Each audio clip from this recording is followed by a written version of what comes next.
টয়লেটে ভুলেও মোবাইল নিয়ে যাবেন না, তাহলে কিন্তু আপনার মহাবিপদ হবে। শুধু দুনিয়াতে নয়, আখেরাতেও হবে।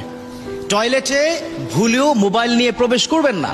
আপনারা অনেকেই বর্তমান সময় ফ্যাশন, মাশাআল্লাহ, মানে মোবাইলকে স্ত্রীর চাইতেও বেশি প্রাধান্য দিচ্ছেন, ঠিক কিনা?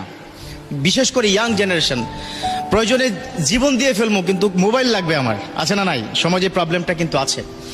মোবাইল বর্তমান সময় খুবই প্রয়োজনীয়। It's the most important part of your life.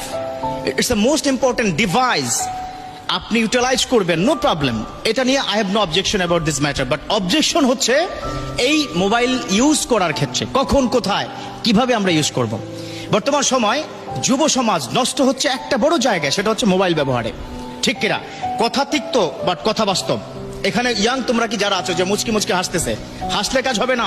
এই মোবাইল তোমাকে ধীরে ধীরে জাহান্নাম পর্যন্ত কি নিয়ে যাচ্ছে। আলহামদুলিল্লাহ, অনেক ভাইরা আছে যারা মোবাইল ভালো কাজে ব্যবহার করে, মাশাআল্লাহ। এই যে আমি কথা বলি, আমার কথাগুলো তারা শেয়ার করে দেয়। এই যে মোবাইলে শেয়ার করে দেওয়া একটা ইসলামিক কন্টেন্ট শেয়ার করে দেওয়া যে কি পরিমাণ সওয়াব কল্পনা করতে পারবে না। বিশ্বনবীর সময় কোন সুন্নাহকে তারা কিভাবে কি শেয়ার করতো?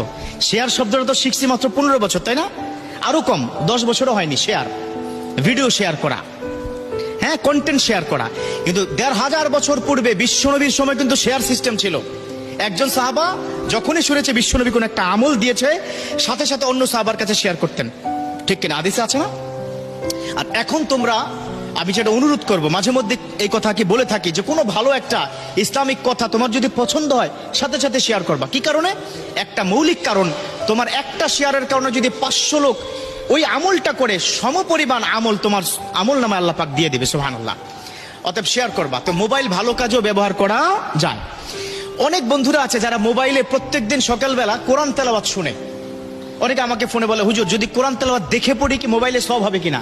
আমি বলি 100% সওয়াব হবে। মোবাইল দেখে যদি আপনি কোরআন তেলাওয়াত করেন 100% সওয়াব হবে। আপনারা শুনলে অবাক হবেন, পৃথিবীর একমাত্র গ্রন্থ যে গ্রন্থের দিকে তাকিয়ে থাকলেও সওয়াব, এই গ্রন্থের কথা শুনলেও সওয়াব, এই গ্রন্থের কথা পড়লেও সওয়াব। এমন একটা গ্রন্থ আল্লাহ পাক আমাদেরকে দান করেছেন, যালিকাল কিতাবু লা রাইবা ফিহি হুদাল লিল মুত্তাকিন। তো প্রিয় বন্ধুরা, যেটা বলছিলাম, মোবাইল ভালো কাজে ইউজ করব, ঠিক আছে। অনেকে মোবাইলের স্ক্রিনে আল্লাহু মুহাম্মদ, মক্কা মদিনার ওয়ালপেপার কি দিয়ে থাকে।